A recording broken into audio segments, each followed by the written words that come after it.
Sa bawat paghinga natin, may buhay na iniluwal ang mundong ito. Sa bawat yapak natin sa lupa, may kwento ng pamilya, ng pagmamahal, pag-aruga at minsan pagkalimot. Ito ang kwento ng tao, ng tahanan at ng kalikasang matagal nang umiiyak, ngunit bihirang nating marinig.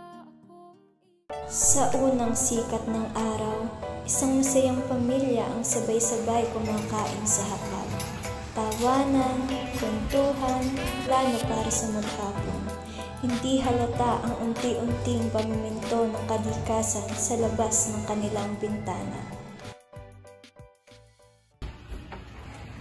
Ay nako, ang aga nyo ha! Nakaka-proud naman, hindi ako huling gumising ngayon. Ikaw ang laging late, kaya nagulat kami. Excuse me, nagdilig ako ng plants. Alam nyo na, plantita duties. Ay, ikaw pala, magkalusal ka na dyan. Tita, ang aga-aga niyo gumising, wala naman kayo napapala sa pagdidilig. Eh kasi ako, este pamangkin, kapag hindi mo nalagaan ang mga halaman mo, mamamatay sila. Parang kalikasan lang yan. Siyempre, kapag pinabayaan natin, mawawasak sila. Kaya kayo, kung kayo maglalaro, huwag kayong pupunta sa kagubatan at may namumutol daw ng puno doon. Konti na lang naman ang puno doon Yun na nga bunso Kung konti na lang ang puno doon, puputulin pa natin, di ba? Wala nang ginawa mga yan, kundi magputol ng puno. Lintik na mga yan.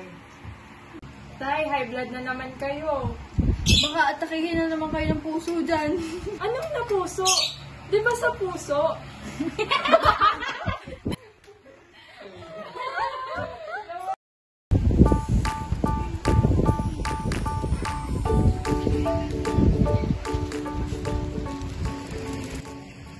Saan ko ito tatapon?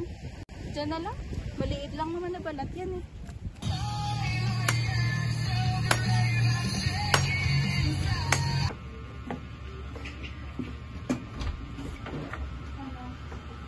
Man, dito na ako! Nak, magugas ka muna ng kamay, galing ka sa labas, madaming dumi doon. Saan ka na naman galing? Baka galing ka na naman sa gubat ha? Sinabihan ka ng nanay mo. Hindi po, doon lang po kami sa tabi ng dagat naglaro. Buti naman, at grabe na ngayon ng mga pagpuputol at paghumina dyan sa gubat, huwag kang pupunta doon ha. Ito nga po, Mio.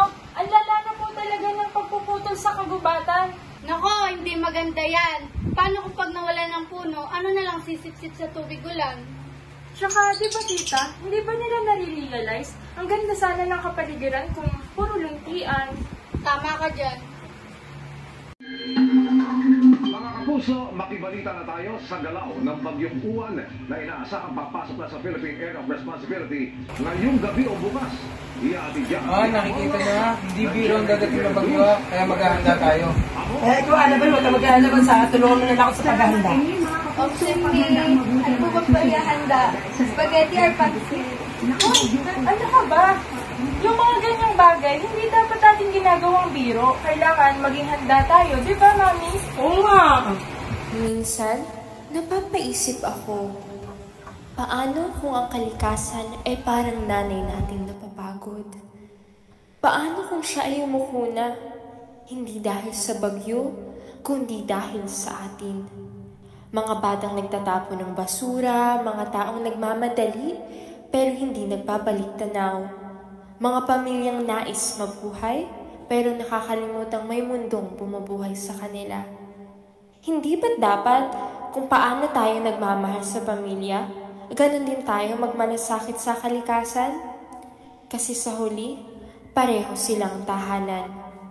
Nawa, piliin natin ang kumalinga. At dumating ng araw na ang kabiguan nating makinig ay nagbalik bilang unos. Anong nangyayari? Mga kapitbahay, tumataas ng tubig. Matakas na naman tubig ng mga yung daming gamit. Tara na! Tara, bilisan nyo! Ang taas na nga ng tubig! Magsibigas tayo diyan! Mga kabarangay, bilisan nyo na! Tumataas ng tubig! Magbiligas na tayo! Balik mo na, pupunta ako muna, Ray!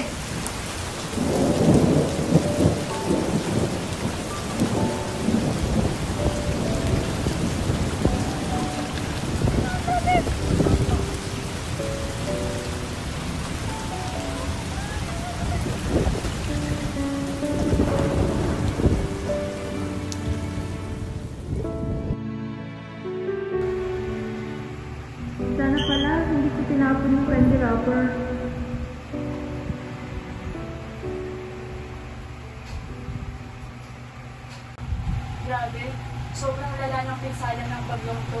Hindi ko po inaasahan na magiging ganito kalala. Kaya nga, ang tagal ko na dito, hindi lang makaranas ng ganun parang sa bagyo. Grabe talaga. Hindi ko lubos akalain na mararanasan natin ito. Dati, sa TV ko lang ito napapanood. Kawawa nga ibang pamilya, nasiraan. Ang dami rin nawala ng buhay. Ako, ate, mami, tatay, at tita.